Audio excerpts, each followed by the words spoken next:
ان خلفاء میں جیسا کہ امت کا اتفاق ہے، اہل السنہ والجماعہ کا یہ عقیدہ ہے کہ تمام صحابہ میں یا تمام انسانوں میں انبیاء اکرام کے بعد سب سے افضل حضرت ابو بکر رضی اللہ عنہ ہیں، اور ان کے بعد حضرت عمر فاروق رضی اللہ عنہ ہیں۔ جیسا کہ محمد بن حنفیہ رحمہ اللہ بیان کرتے ہیں کہ میں نے اپنے والد یعنی علی رضی اللہ عنہ سے پوچھا کہ اللہ کے رسول صلی اللہ علیہ وسلم کو سب سے زیادہ محبوب کون تھے؟ تمام انسانوں میں نبی صلی اللہ علیہ وسلم کے نزدیک سب سے افضل کون ہے؟ تو آپ صلی اللہ علیہ وسلم نے کہا ابو بکر رضی اللہ عنہ۔ پھر پوچھا اس کے بعد کون ہے؟ تو کہا حضرت عمر فاروق رضی اللہ عنہ۔ تو یہ کہتے ہیں کہ مجھے خدشہ ہوا کہ اگر میں نے اس کے بعد پوچھا تو حضرت عثمان رضی اللہ عنہ کا نام لے لیں، اس لیے میں نے فوراً کہہ دیا کہ اس کے بعد آپ کا نام ہے۔ تو کہا نہیں، میں تو ایک عام مسلمانوں میں سے ایک عام شخص ہوں۔ یہ صحابہ کرام کی دریا دلی، تواضع اور خاکساری ہے، اور وہی اس بات کی دلیل بھی ہے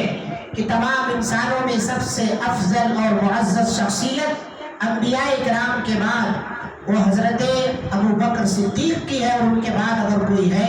تو حضرت عمر فاروق رضی اللہ عنہ ہے۔ حاضرین گرامی، ہم نے 2 جمعہ قبل آپ حضرات کے سامنے سیرت عمر فاروق رضی اللہ عنہ کا ایک حصہ جو ان کی زندگی یعنی ولادت سے لے کر اسلام قبول کرنے تک اس پر مشتمل تھی خطبہ دیا تھا۔ تو میں نے سوچا کہ بیچ میں جو خطبے ہوئے اللہ کے رسول صلی اللہ علیہ وسلم کی محبت، آپ کی اطاعت پر، اور چونکہ مناسبت تھی اس لیے اس کی ضرورت بھی محسوس کی گئی، تو حضرت عمر رضی اللہ عنہ کے سلسلے کو مزید آگے بڑھایا جائے۔ اس کی وجہ یہ ہے کہ ہم اپنے اسلاف کی تاریخ سے جڑے، ہم اللہ کے رسول صلی اللہ علیہ وسلم کے ان جانثار اور سچے صحابہ کے کارنامے، ان کے فضائل اور مناقب سے واقف ہوں، اور اپنی اولاد کو بھی، خود اپنا بھی اس طرح سے بننے اور بنانے کے اللہ تعالیٰ سے توفیق طلب کرے، اور جہاں توڑ اس کے لیے ہم محنت اور کوشش کریں۔ اللہ کی ذات سے امید ہے کہ اللہ تعالیٰ ہمیں صحابہ کرام کی سیرتوں کو سن کر کے اپنی زندگیوں میں تبدیلی پیدا کرنے کی اللہ تعالیٰ ہمیں توفیق عطا فرمائے گا، اور انشاءاللہ العزیز ہم سب یہ تہیہ کریں کہ جو صفات صحابہ کرام کے اندر موجود تھی، کیونکہ وہ سب صفتیں جنت میں لے جانے والی تھی، ہمیں بھی اللہ تعالیٰ وہ صفات اختیار کرنے کی توفیق عطا فرمائے۔ برادران اسلام، حضرت عمر بن خطاب رضی اللہ عنہ متعدد فضائل اور متعدد خصوصیات اور متعدد مناقب کے حامل تھا، بہت ساری فضیلتوں کے مالک تھے، لیکن ایک خطبے کے اندر تمام فضیلتوں کو بیان کرنا مناسب بھی نہیں ہے، اور وقت بھی اس کی اجازت نہیں دیتا ہے۔ ہم اہم فضائل جو حضرت عمر بن خطاب کے ہیں آپ حضرات کے سامنے اس مختصر سے وقت میں رکھنا چاہتے ہیں، اس نیت کے ساتھ کہ اللہ رب العالمین ہمیں ان کی فضیلتیں سن کر کے انہی کی طرح سے ہمیں بھی اپنے آپ کو بنانے، جس طرح سے وہ جنت کے شوقین تھے حاصل کرنے کے جنت کے، ہمیں بھی اللہ رب العالمین وہ شوق اور تڑپ پیدا فرمائے۔ تو سب سے پہلی فضیلت تو وہی ہے جو آپ بار بار سن رہے ہیں کہ اللہ کے رسول صلی اللہ علیہ وسلم کو حضرت عمر فاروق رضی اللہ عنہ حضرت ابو بکر کے بعد سب سے زیادہ محبوب تھے۔ جیسا کہ حضرت اللہ کے رسول صلی اللہ علیہ وسلم سے پوچھا گیا کہ آپ صلی اللہ علیہ وسلم کو سب سے زیادہ پسند اور محبوب کون لوگ ہیں، تو آپ صلی اللہ علیہ وسلم نے حضرت عائشہ رضی اللہ عنہا کا نام لیا۔ پھر کہا گیا کہ نہیں، مردوں میں سے بتائیے، تو آپ صلی اللہ علیہ وسلم نے حضرت ابو بکر کا نام لیا۔ پھر پوچھا گیا اس کے بعد، تو آپ صلی اللہ علیہ وسلم نے حضرت عمر فاروق رضی اللہ عنہ کا نام لیا۔ تو یہ وہ شخصیت ہے جو اللہ کے رسول صلی اللہ علیہ وسلم کو سب سے زیادہ محبوب تھی، اور ظاہر سی بات ہے کوئی آدمی کسی کے نزدیک محبوب ہوتا ہے تو ایسے ہی نہیں محبوب ہو جاتا ہے، وہ بہت ساری خوبیوں کا مالک ہوتا ہے، بہت ساری اس کے اندر صلاحیتیں ہوتی ہیں، بہت ساری ایسی اس کے اندر ایسے کارنامے ہوتے ہیں جس کی وجہ سے وہ ہر ایک آنکھوں کو بھاتا ہے، اور جو نبی کی آنکھ کو بھا گیا، نبی صلی اللہ علیہ وسلم کو سب سے زیادہ پسند آنے لگا، ظاہر سی بات ہے اس کے اندر بہت سارے کمالات ہوں گے، تبھی جا کر کے اللہ کے رسول صلی اللہ علیہ وسلم ان سے محبت کر رہے ہیں۔ ایسے ہی آپ صلی اللہ علیہ وسلم نے ان سے محبت نہیں کر لی ہے، تو یہ وہ شخصیت ہے جو اللہ کے رسول صلی اللہ علیہ وسلم کو پسند تھی۔ ہمیں بھی چاہیے کہ ہم ایسے اعمال انجام دیں جس کی وجہ سے ہمیں ہمارا رب پسند کرنے لگے، جس کی وجہ سے رسول اللہ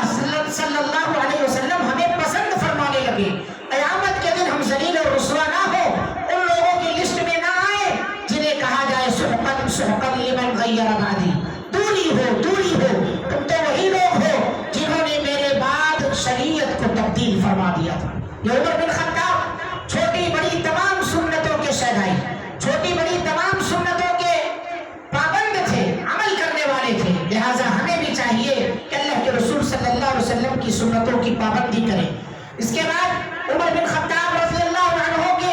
فضائل اور مناقب میں جو اہم چیز ذکر کرنے کے قابل ہے وہ یہ ہے کہ عمر بن خطاب ان لوگوں میں سے ہیں جنہیں اللہ کے رسول صلی اللہ علیہ وسلم نے جنت کی اس دنیا کے اندر بشارت فرمائی۔ یہ ان لوگوں میں سے ہیں،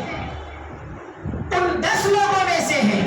جنہیں اللہ کے رسول صلی اللہ علیہ وسلم نے دنیا کے اندر جنت کی بشارت دی، اور صرف جنت کی بشارت ہی نہیں بلکہ جنتی بوڑھوں کا سردار قرار دیا۔ حضرت ابو موسیٰ اشعری رضی اللہ عنہ کی روایت ہے کہ اللہ کے رسول صلی اللہ علیہ وسلم کے ساتھ میں مدینہ کے کسی باغ میں بیٹھا ہوا تھا، اس باغ کے دروازے تھے اور کوئی شخص دروازے پر باغ کے اندر داخل ہونے کی اجازت طلب کیا۔ جب باغ کے اندر داخل ہونے کی اجازت طلب کی تو اللہ کے رسول صلی اللہ علیہ وسلم نے کہا افتح لہ، جو آدمی اندر آنا چاہتا ہے اس کے لیے دروازہ کھول دو، وبشرہ بالجنہ، اسے جنت کی بشارت دے دو۔ چنانچہ میں گیا اور دروازہ کھولا، دروازہ کھولتا ہوں تو حضرت ابوبکر صدیق رضی اللہ عنہ ہیں، میں نے انہیں جنت کی بشارت دی تو انہوں نے الحمدللہ کہا۔ پھر اس کے بعد دوسرا شخص اندر آنے کی اجازت چاہتا ہے، آپ صلی اللہ علیہ وسلم نے کہا افتح لہ وبشرہ بالجنہ، جو آدمی اندر آنا چاہ رہا ہے اس کے لیے دروازہ کھول دو اور اسے جنت کی بشارت دو۔ میں پہنچتا ہوں، دروازہ کھولتا ہوں تو دیکھتا ہوں کہ عمر فاروق رضی اللہ عنہ ہے، میں انہیں جنت کی بشارت دیا اور انہوں نے بھی الحمدللہ کہا جب جنت کی بشارت سنی، یعنی اللہ کا شکر ادا کیا، کیونکہ یہ کم بڑی نعمت نہیں ہے۔ ہر آدمی یہی چاہتا ہے کہ اسے جنت کی خوشخبری مل جائے، ہر آدمی یہی چاہتا ہے کہ اسے جنت کا ٹکٹ مل جائے۔ یہ وہ صحابہ ہے جنہیں دنیا کے اندر ہی جنت کا ٹکٹ مل چکا ہے، کنفرم سیٹ مل چکی ہے جنہیں۔